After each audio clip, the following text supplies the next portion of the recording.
समुद्रं मोददातारम् इंद्रदिन्नं नमाम्यहम् नित्यानंदं नमाम्यहम्।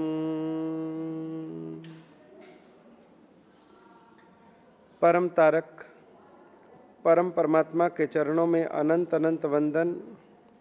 परम श्रद्धेय गुरुचरण, धर्म सभा में उपस्थित धर्मानुरागी भव्य आत्मा,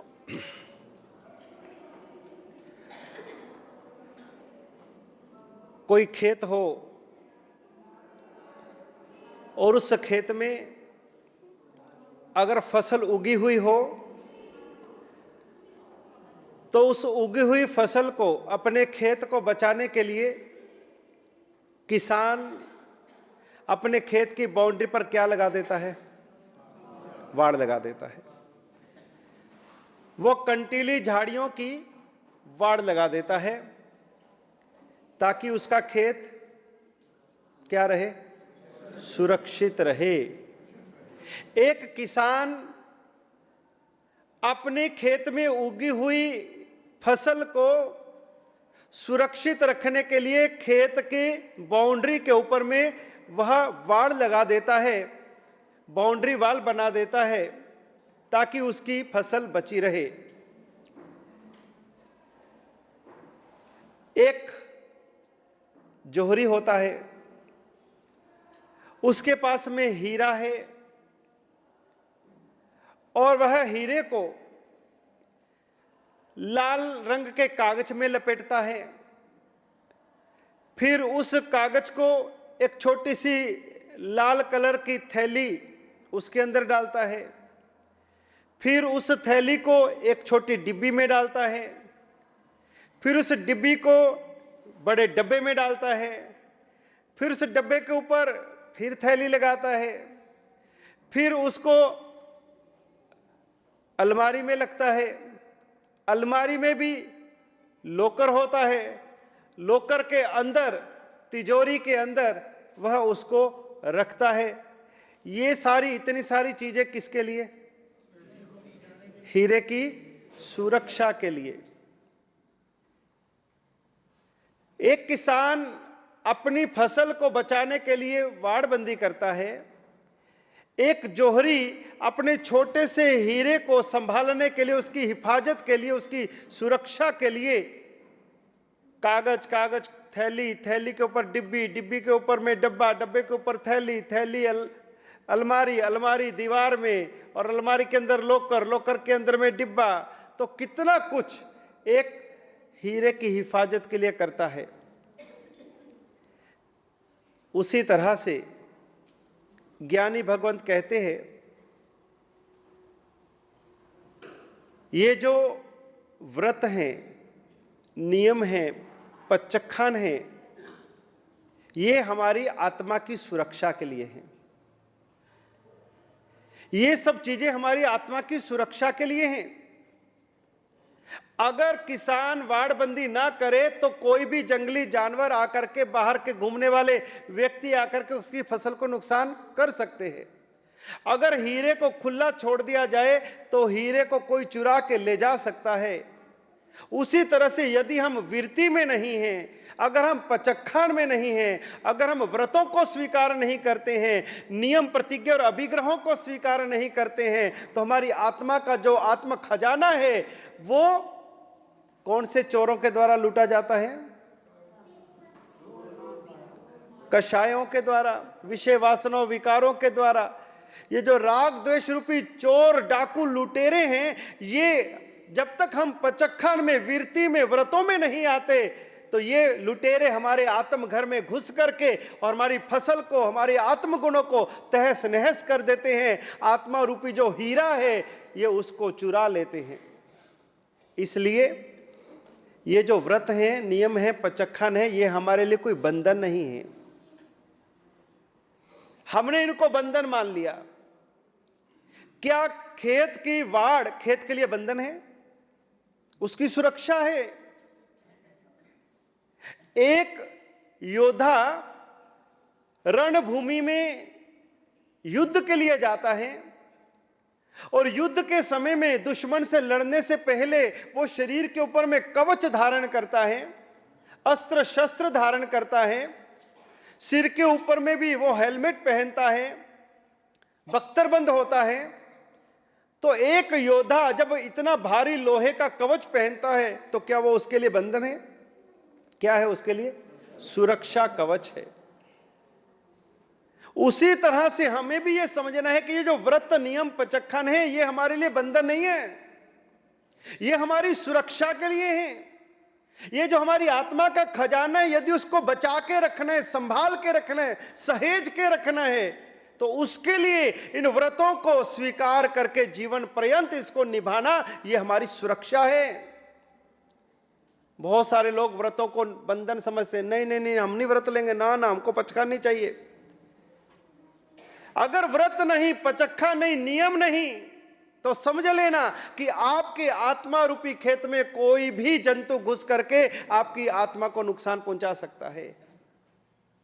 ये व्रत क्या है? सुरक्षा कवच है। ये व्रत क्या है? ये हमारी आत्मा के ऊपर वाड़ाबंदी है। ये व्रत क्या है? ये हीरे को सुरक्षित रखने के लिए तिजोरी है, लॉकर है। अगर हमने इसको सुरक्षित रखना है तो हमें व्रतों की वाड़ के अंदर में आना ही पड़ेगा। इसलिए परमात्मा का जो शासन है वो वीरति से चलता है, व्रतों से चलता है। जिसके जीवन में व्रत नहीं, पचखा नहीं, नियम नहीं, उसका जीवन जैन शासन के अंदर में समझो उसका भी एंट्री हुआ ही नहीं।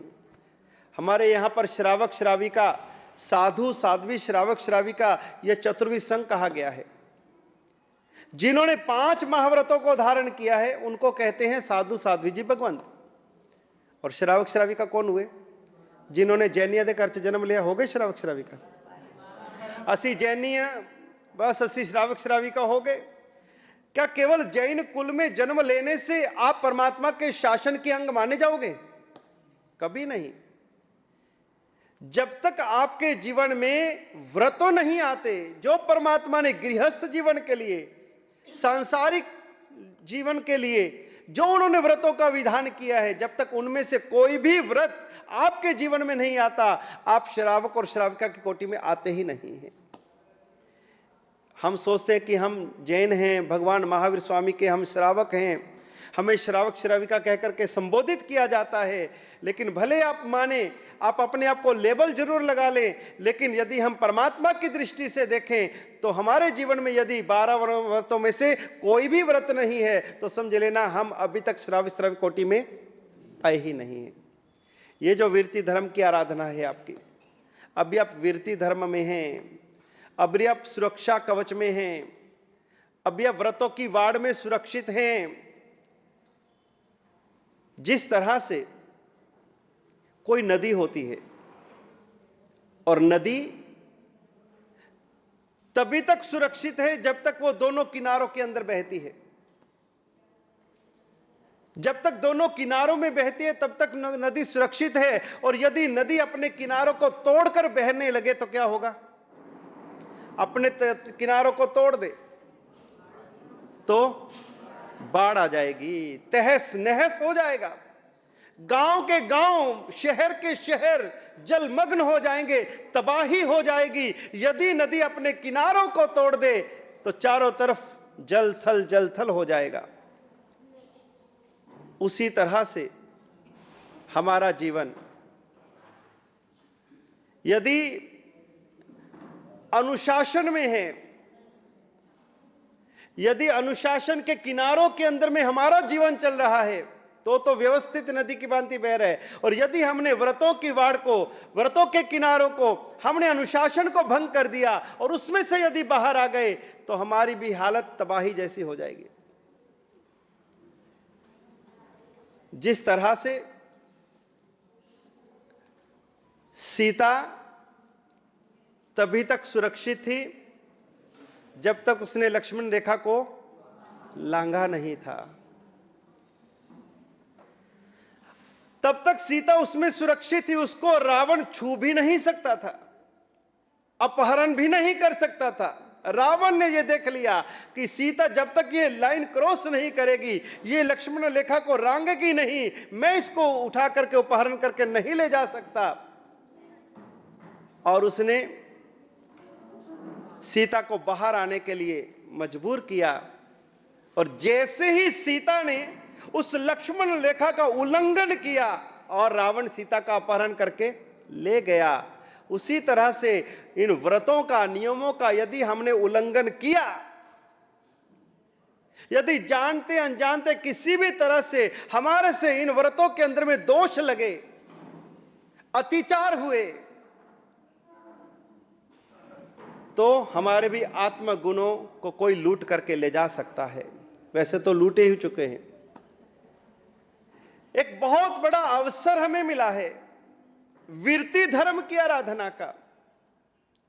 छोटे छोटे नियम पचखान भी हमारे जीवन में कितना कितना कितना पुण्य का बल देने वाले हैं, हमारी आत्मा को कहां से कहां पहुंचाने वाले हैं। छोटे छोटे नियम भी। पाप का परित्याग करना, अगर हम पचखान नहीं लेते और यदि हम कुछ भी मन से ही सोच करके कि भी हां मेरा ये नियम है और पचखान नहीं लिया, प्रतिज्ञा नहीं ली, तो ज्ञानी भगवंत कहते हैं कि आपको उसका लाभ नहीं मिलता। लाभ तो पचखान से ही मिलता है। जिस तरह से उपवास में व्यक्ति पूरा दिन बिना आहार के रहता है और वह पचखान लिया उसने उपवास का, तो उसने पानी मान लो ग्रहण किया और बाकी सारा दिन वो उसने कुछ भी नहीं ग्रहण किया और पचखान उपवास का हो गया। और एक व्यक्ति है, दुकान पर है, सुबह जल्दी चला गया, सीजन है, नाश्ते का टाइम नहीं, पानी का टाइम नहीं, भोजन का टाइम नहीं, शाम हो गई और उसने सोचा कि आज तो मेरा उपवास हो गया। भाई उपवास में भी भोजन नहीं करना होता और उस व्यक्ति ने भी भोजन नहीं किया, फर्क कहां पड़ा?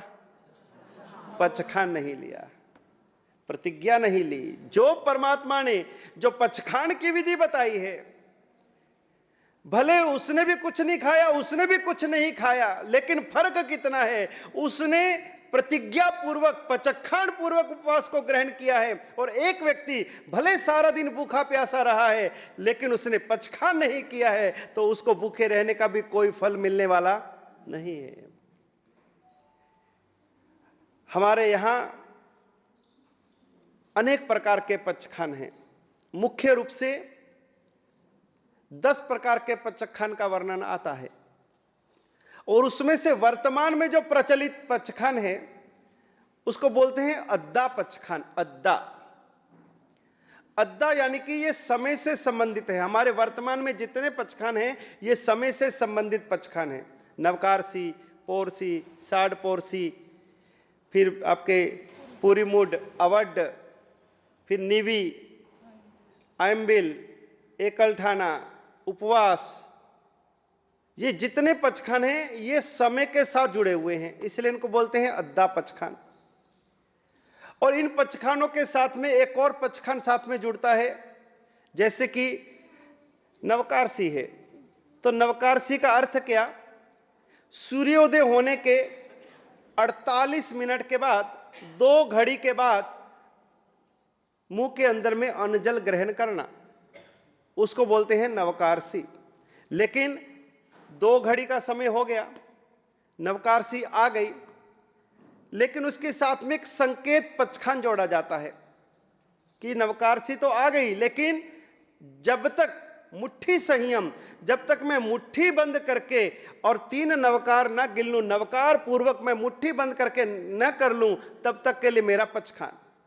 अब 6 बजे सूर्योदय हुआ और 6:48 पर नवकारसी का समय पूरा हो गया, नवकारसी आ गई, अभी आप वापर सकते हो। लेकिन मान लो आपने 7 बजे तक नहीं वापरा, तो आपका जो नवकारसी का समय था वो तो 6:48 पे पूरा हो गया, लेकिन बाकी का जो समय आपका बचा तो वो आपका वीरती में ही जाए, वो पचखान में ही जाए, वो आपका समय व्यर्थ ना गिना जाए। उसके लिए साथ में संकेत पचखान जोड़ दिया कि वो पचखान पूरा होने के बाद में भी कब तक, जब तक मैं मुट्ठी बंद करके नवकार मंत्र नहीं पढ़ लूं तब तक के लिए मेरा पचखान। तो पचखान का समय आने के बाद में भी आपका ये पचखान आगे तक भी लाभदायी होता है। इसलिए दूसरे पचखान का नाम संकेत पचखान। नवकारसी सबसे छोटे से छोटा पचखान है। परमात्मा ने कहा कि जिस जीव में जितनी शक्ति है उसको उतनी शक्ति का पचखान करना चाहिए। प्रत्याख्यान, प्रत्याख्यान, पचखान शब्द ये प्राकृत का है और प्रत्याख्यान शब्द ये संस्कृत की छाया है, संस्कृत का है। प्रति प्लस आ प्लस ख्यान, यानी कि ऐसा कथन करना जो हमारी आहार वृत्ति के प्रतिकूल हो।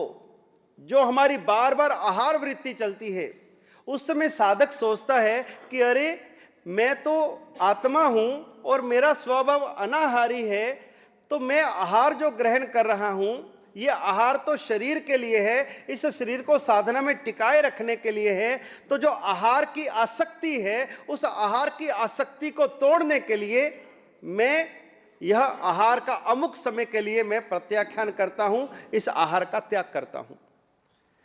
आहार कितनी प्रकार का? 4 प्रकार का। कौन कौन सा?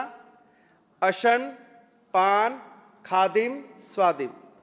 असनम, पानम, खाइमम, साइमम, ये हमारे सूत्र में आता है। असनम, पानम, खाइमम, साइमम। अशन, पहला आहार है अशन। अशन यानी कि जिससे आपकी भूख शांत हो जाए। दाल, रोटी, सब्जी, चावल, ये जो आहार है इसको खाने से हमारी भूख शांत हो जाती है, ये अशन के अंदर आया। पान, पीने के पदार्थ, शरबत है, पानी है, छाछ है, दूध है, चाय है, ये सभी प्रकार के जो पदार्थ हैं ये पेय पदार्थ, ये पान। फिर आया खादिम। खादी के अंदर यानी कि आपने कुछ वस्तु खाई, उससे कुछ संतोष तो हुआ लेकिन पेट नहीं भरा। पेट नहीं भरा, जैसे आपने थोड़ा फलाहार कर लिया, थोड़ा सा आपने ऐसे ही कुछ खा लिया, तो जिससे पेट की क्षुधा शांत ना हो लेकिन कुछ खा लिया, तो वह आपका खादिम के अंदर में आया।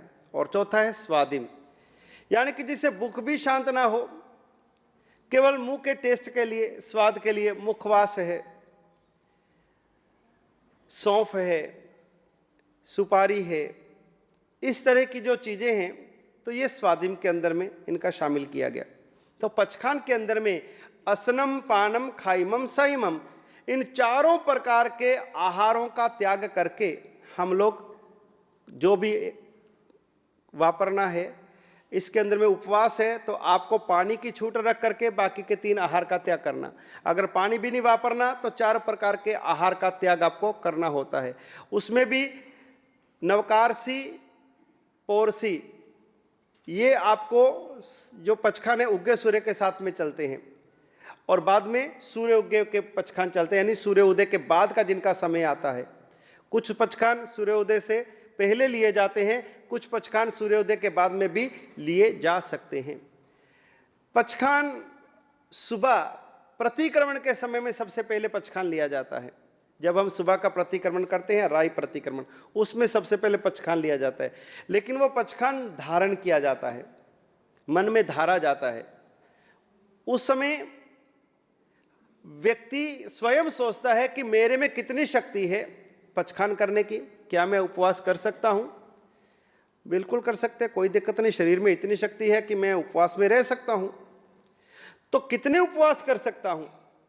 तो उस समय जीव स्वयं से पूछता है कि तेरे में इतनी शक्ति है तो कितने उपवास कर सकता है? भगवान महावीर स्वामी हमारे अंतिम तीर्थंकर हुए, उन्होंने उत्कृष्ट 6 महीने तक का तप किया। अरे जीव, क्या तू 6 महीने का तप करेगा? तो फिर अंदर से क्या आवाज आएगी कि भाई इतनी तो शक्ति अपने में नहीं है, शक्ति भी नहीं है और करने का भी परिणाम भी नहीं है, ऐसा भाव भी नहीं है।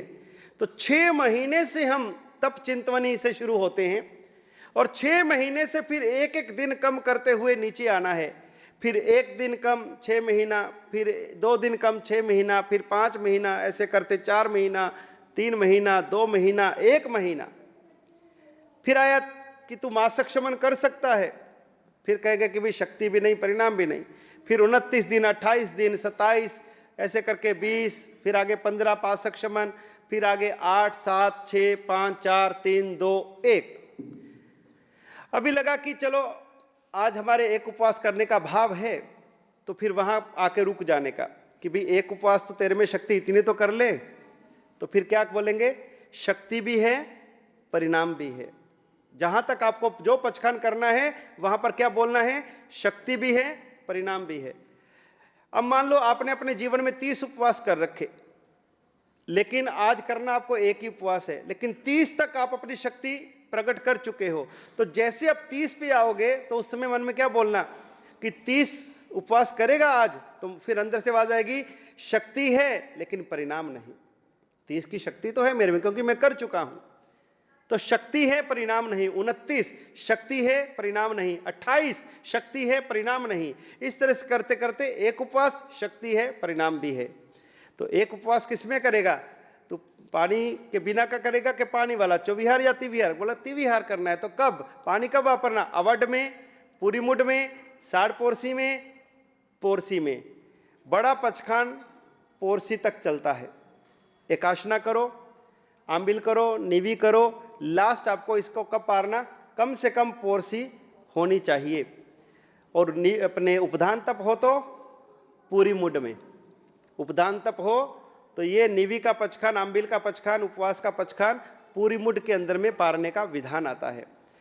अब मान लो एक उपवास भी नहीं करना तो उसके नीचे आप आएंगे तो आंबिल के अंदर उतरेंगे। वो कहते, फिर मन कहता भाई लुखा तो नहीं खाया जाएगा, फिर कहते कोई बात नहीं भाई चलो एकाशना कर लो, एक टाइम तो नहीं खाया जाएगा। तो भगवान कहते चल 2 टाइम खा ले भैया, व्यासना कर ले। कहते व्यासना भी नहीं, सारा दिन ही चाहिए। तो भगवान कहते फिर भैया सारा दिन चाहिए तो फिर भैया नवकारसी कर ले भैया और नीचे। तो लास्ट में लास्ट फ्लेक्सिबिलिटी में परमात्मा ने नवकारसी तक का हमें दिया कि कोई बात नहीं, अगर तुम्हारी शरीर की इतनी भी अनुकूलता नहीं है तो तुम कम से कम सूर्य उदय होने के 48 मिनट के बाद में ही आप मुंह के अंदर में अंजल ग्रहण करो, नवकारसी का पचखान।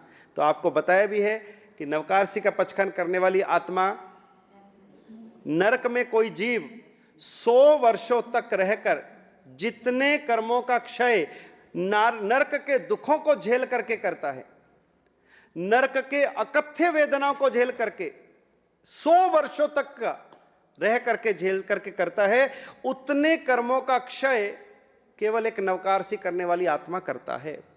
तो अब चॉइस आपको है कि सोशल नरक में रह करके उतने कर्मों को भोगना है या सिर्फ एक नवकारसी से उतने कर्मों का क्षय करना है। तो जैसे जैसे हम तब बढ़ते जाएंगे वैसे वैसे हमारी कर्मों की निर्जरा हमारी बढ़ती चली जाएगी, पुण्य की वृद्धि होती चली जाएगी। तो पचखान के अंदर में कितना बल है, कितना फल है। हमारे यहाँ पर वंकचूल की बहुत सुंदर कथानक आता है, किस तरह से उसने अपने लिए हुए गुरु से नियमों का पालन किया। एक कथा पहले भी एक बार आपको बताई थी कि एक शराबी था और उसको शराब की भयंकर आदत थी, शराब छूटती नहीं थी और बहुत इलाज कराए। आखिर गुरु महाराज नगर में आए, परिवार वाले लेकर के गए, गुरुदेव इनको नियम दे दो कि शराब नहीं पीनी। तो उस व्यक्ति ने कहा कि गुरु महाराज मुझे कोई भी नियम दे दो, लेकिन ये नियम मत देना शराब नहीं पीनी, क्योंकि मैं इसके बिना नहीं जी सकता। कोई समय था मैं शौक से पीता था, लेकिन आज ऐसी स्थिति होगी कि ये मेरे जीवन की ज़रूरत बन गई, अब इसके बिना मैं जी नहीं सकता, मर जाऊंगा। इसलिए गुरुदेव और कोई भी नियम दे देना, लेकिन मुझसे शराब छुड़ाने का नियम मत देना।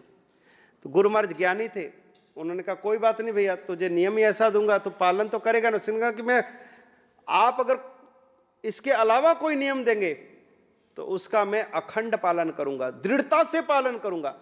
जो भी आप व्रत मुझे पचखान दोगे, मरते समय तक उसका पालन करूंगा।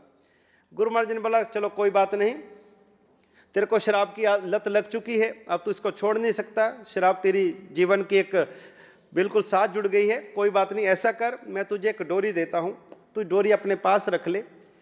ये डोरी में गांठ लगा दी है मैंने, जब तेरी शराब पीने की इच्छा हो, ये डोरी में से तू गांठ खोल लेना और उसके बाद में शराब जिसको पीनी पी लेना, लेकिन शराब पीने के बाद में वापस गांठ बांध देना। ये तेरे को डोरी अपने पास रखनी है हमेशा। जब भी तेरे को शराब पीनी हो, डोरी खोलो, पी लो और पीने के बाद में डोरी बांध दो। परिवार वाले बोले कि ये क्या नया खेल पकड़ा दिया महाराज ने, हम तो शराब छुड़ाने आए थे। महाराज कहते तो एक की जगह 2-4 और पैग लगा ले। ये तो कुछ उल्टा ही हो गया, ये तो कोई फर्क ही नहीं पड़ा है। तो महाराज ने और इसको डोरी पकड़ा दी कि भैया खोलता जा और पीता जा और डोरी बांध और खोल, इससे क्या होना। तो आखिर उसने बोला कि ये नियम तो अच्छा है, गुरु महाराज ने इसके मुझे शराब के लिए मना भी नहीं किया, खाली डोरी खोलो, शराब पी लो, उसके बाद में ढक्कन बंद करो, डोरी बांध करके जेब में रख लो। अब उस व्यक्ति ने रोज इस तरह का क्रम चालू किया और जब भी शराब पीने बैठता, जेब में से डोरी निकालता, गांठ खोलता, पी लेता, डोरी संभाल लेता। करते करते करते एक दिन ऐसा आया कि डोरी कस के गांठ लग गई, कस के लग गई। आज वो डोरी खोल रहे, आज गांठ खुल नहीं रही, क्योंकि वो रेशम की डोरी थी। महाराज जी ने उसको जो डोरी दी थी वो रेशम की थी। अब रेशम की डोरी के ऊपर लगी गांठ आसानी से खुलती नहीं है। तो उसने बड़ी कोशिश करी डोरी को खोलने की, लेकिन आज गांठ खुली नहीं, हाथ में नहीं आ रही उसकी गांठ। आखिर आधा घंटा बीता, जद्दोजहद में लगा है, तबीयत बिगड़ने लगी, लथड़ने लगी, थोड़ा थोड़ा चक्कर आने लगे।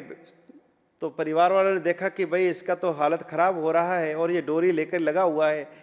परिवार वालों ने देखा कि इसकी तबीयत बिगड़ने का, कि अरे छोड़ इस डोरी को, तेरे को तबीयत बिगड़ जाएगी, तेरे को पीनी पी लेना, बोतल सामने पड़ी है।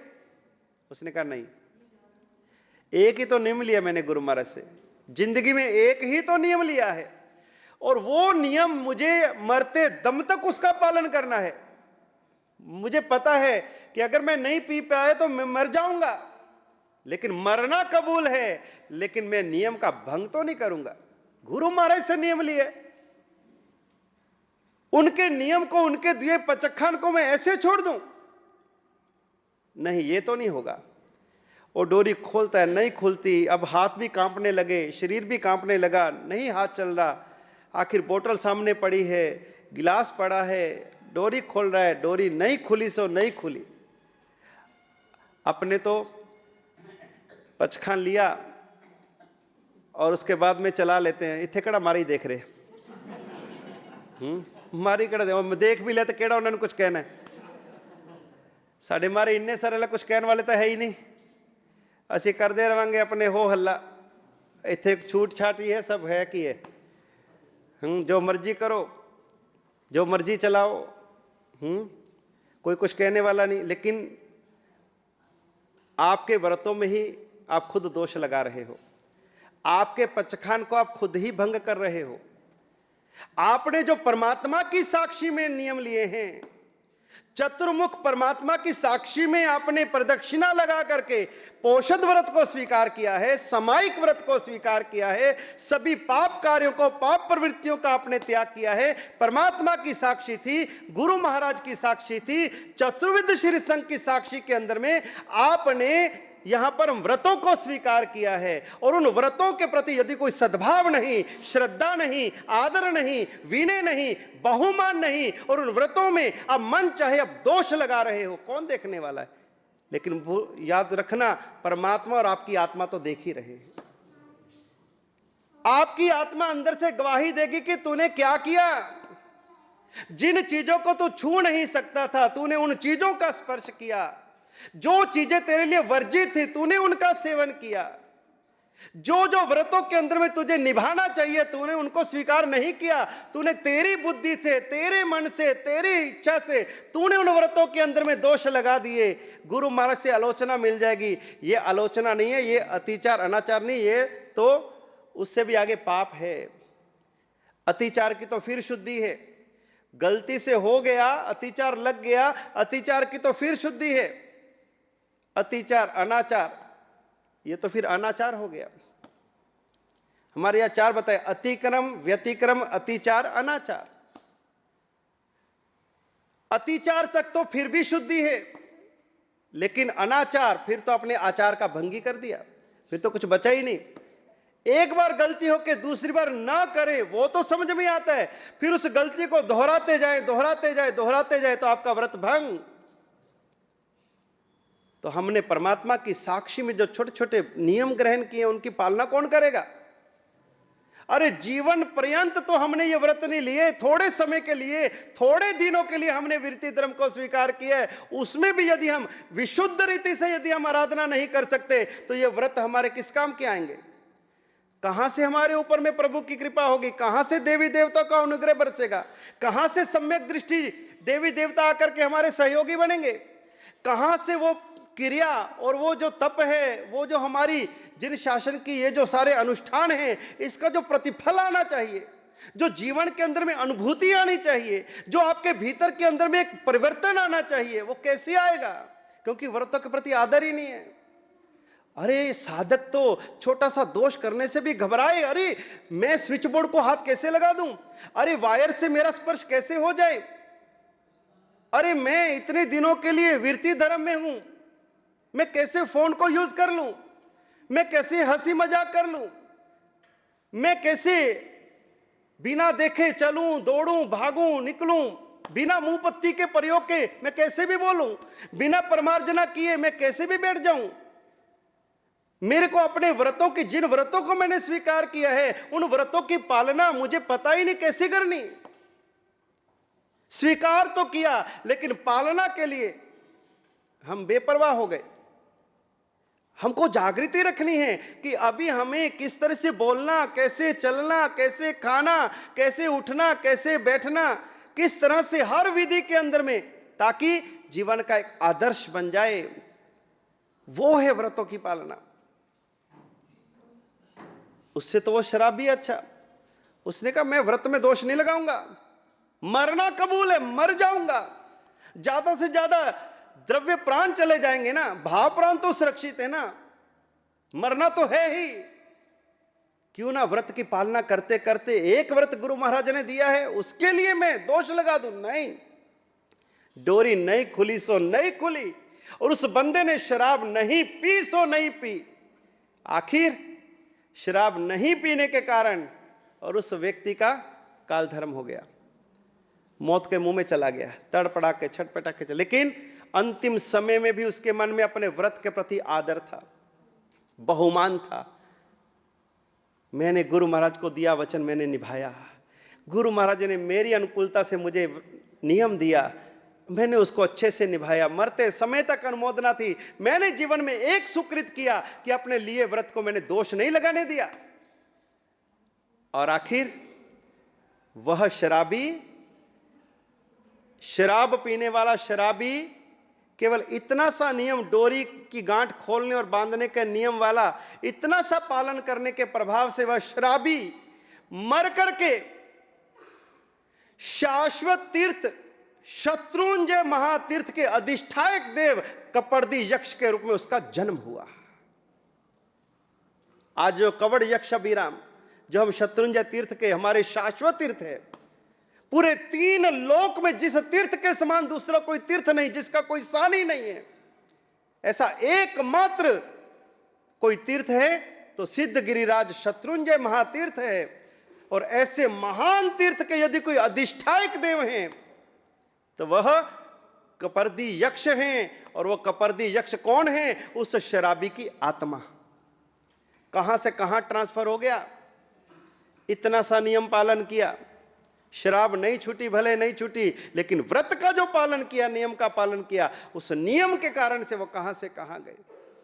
ये पचखान का प्रभाव, वीरति का प्रभाव, पचखान के प्रति दृढ़ता का प्रभाव। हम थोड़े दिनों के लिए यहां पर वीरति धर्म में बैठे हैं, भगवान के शासन में आए हैं, और इतने दिनों के लिए हम बहुत सुंदर रीति से अपनी आराधना करें, तपस्या करें, साधना करें, एक एक क्रिया सूक्ष्मता से हम करें। कहीं हमारे से कोई दोष का सेवन ना हो जाए, कहीं कोई हमारे से भूल ना हो जाए, कहीं कोई अपराध ना हो जाए। उठे बैठे, चले फिरे, बोले, पता लगे कि हमारे जीवन में उपधान उतरा है। खाली ये ना हो आए, उठक बैठक करी, खमासमन दिए, चरवला घुमाया, और जैसे आए थे वैसे बेरंग वापस लौट गए। ऐसा ना हो। 18 दिन का उपधान करने वाले, जैसे हमारे लविंदर जी, ठीक है, अभी अभी उन्होंने अडारिया पूरा किया। अडारिया के बाद में उन्होंने पौषद की जय ना करी। मंदिर जी से वो इस तरफ आ रहे थे, मैं मंदिर जी जा रहा था, सुबह बोले मारे से बड़ा अटपटा लग रहा है। मैंने कहा क्या? वो कहते कि वो मुझे बार बार हो रहा, मेरा चरवला कहाँ गया, मेरा चरवला कहाँ गया। क्योंकि जो हमारे वीरती धर्म का मुख्य कोई साधन है तो वह हमारा रजोहरण, आपके लिए चरवला। तो ये इसका कितना संस्कार पड़ जाता है कि एक पल भी हम इसको छोड़ नहीं सकते, इसके बिना चल नहीं सकते। और आज हमारे सबके बाल साधक आयान, ठीक है ना, आज उसने अपने अडारिया को पूरा किया और आज उसने जैना करी पौषद की। उसके बाद में मैंने बोला कि चल तू अब पूजा कर ले, पूजा के कपड़े ले ले और जा कर के नहा धो करके पूजा कर ले, ठीक है। उसने जी पूजा के कपड़े निकाले, उठाए, बाहर आया और हाथ के अंदर में चरवला और मुंह पत्ती। मैंने कहा क्या? कहते हो अरे मुझे तो लग रहा कि ये साथ में ही रखना है अब। यानी कि पौषद की जैना के बाद, समाई की जैना के बाद में भी वो नहाने जा रहा है, लेकिन साथ में चरवला मुंह पत्ती हाथ। मैंने कहा भी अभी तो ये तुमने अब जैना कर ली है, अभी तो इसको रख सकता है। तो यानी कि ये जो वीरती के संस्कार हैं ये तभी आते हैं जब हम उसमें एक मेक हो जाते हैं, उस विधि में जुड़ जाते हैं। केवल ऊपर ऊपर से नहीं, उस विधि में जुड़ जाना है, उसके साथ हमारा अनुसंधान हो जाए, तब ये इसका अर्थ है। तो पचखान का हमारे जीवन में बहुत महत्व है। पचखान से ही वीरती धर्म की आराधना होती है।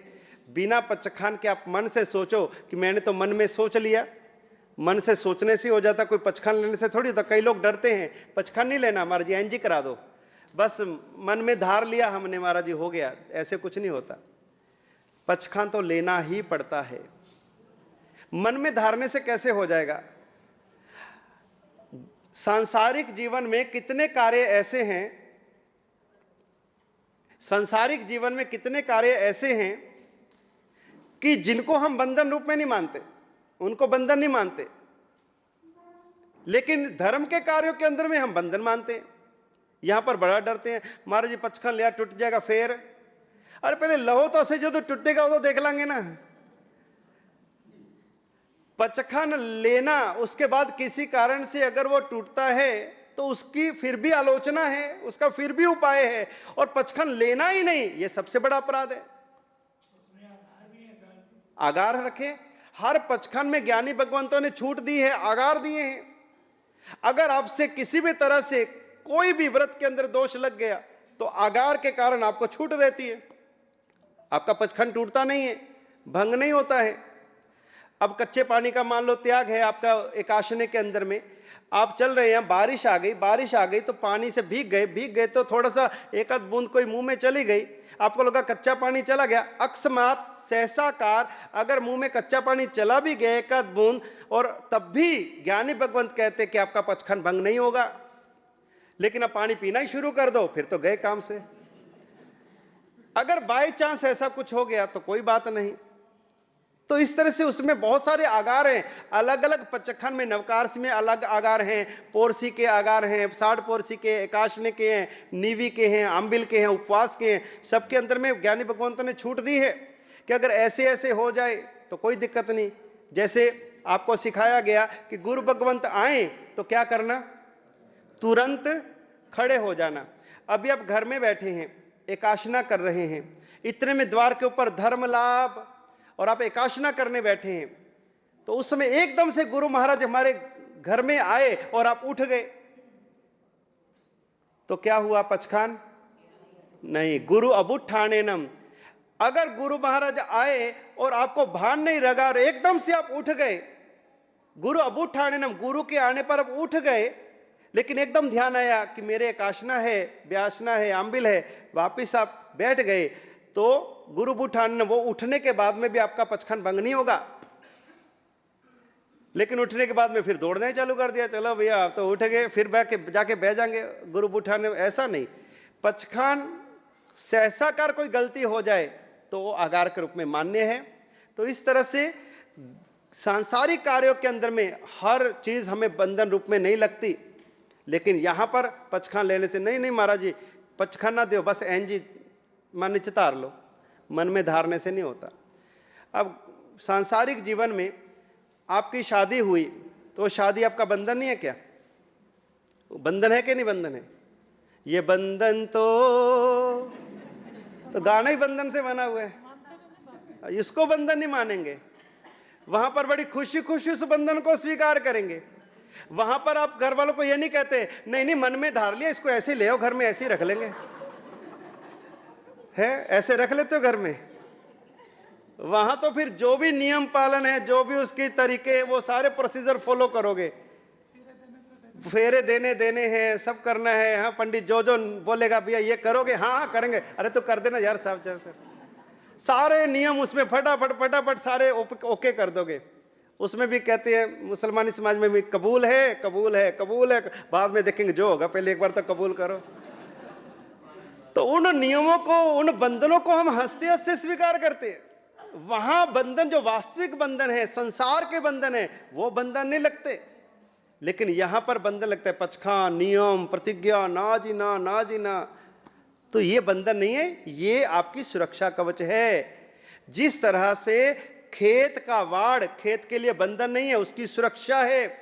हीरे के लिए तिजोरी में, लॉकर में उसको रखना, ताले के अंदर रखना, तिजोरी को भी दीवार के अंदर रखना, तो इतना सारा उसके लिए जो है वो उसके लिए बंधन नहीं है, उसकी सुरक्षा है। तो इसी तरह से ये जो नियम पचखान है, ये हमारे लिए कोई बंधन नहीं है, ये हमारी आत्मा की सुरक्षा है। इसलिए पचखान में रहना, आप पचखान में रहोगे तो आपको लाभ ही लाभ है, बहुत लाभ है। रात्रि भोजन छूट जाएगा, किसी के घर गए तो रात को खाने का प्रसंग ही नहीं आएगा, खिलाएगा भी। अगर आपका पचखान नहीं होगा तो आपको वो फोर्स करेंगे तो आपको खाना पड़ेगा।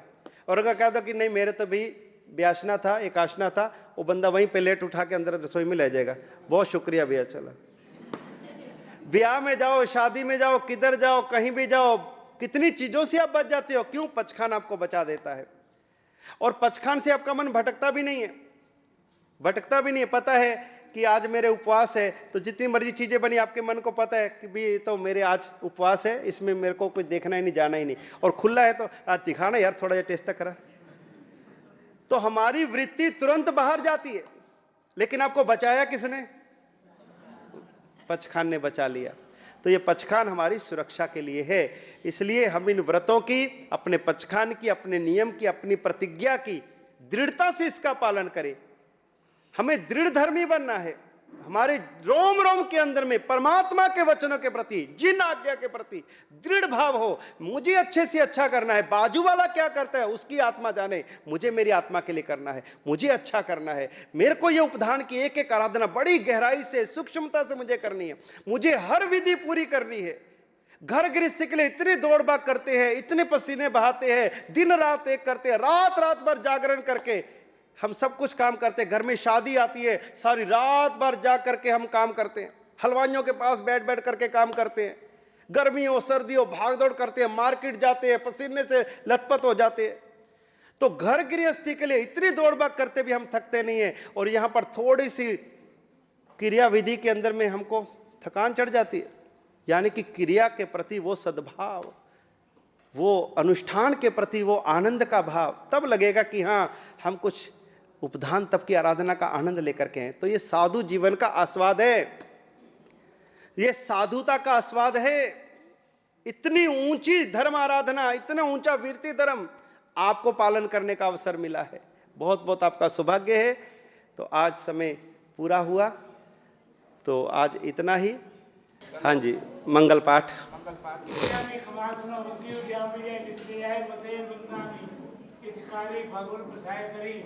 मंगल पाठ का प्रसाद करोगी।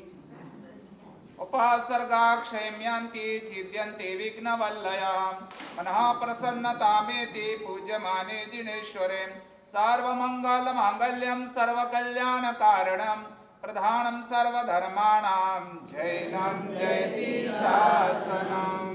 बोलो आत्म वल्लभ पार्श्वनाथ भगवान की जय। बोलो विजय वल्लभ सूरी महाराज की जय। बोलो वर्तमान गच्छाधिपति नित्यानंद सूरी महाराज की जय।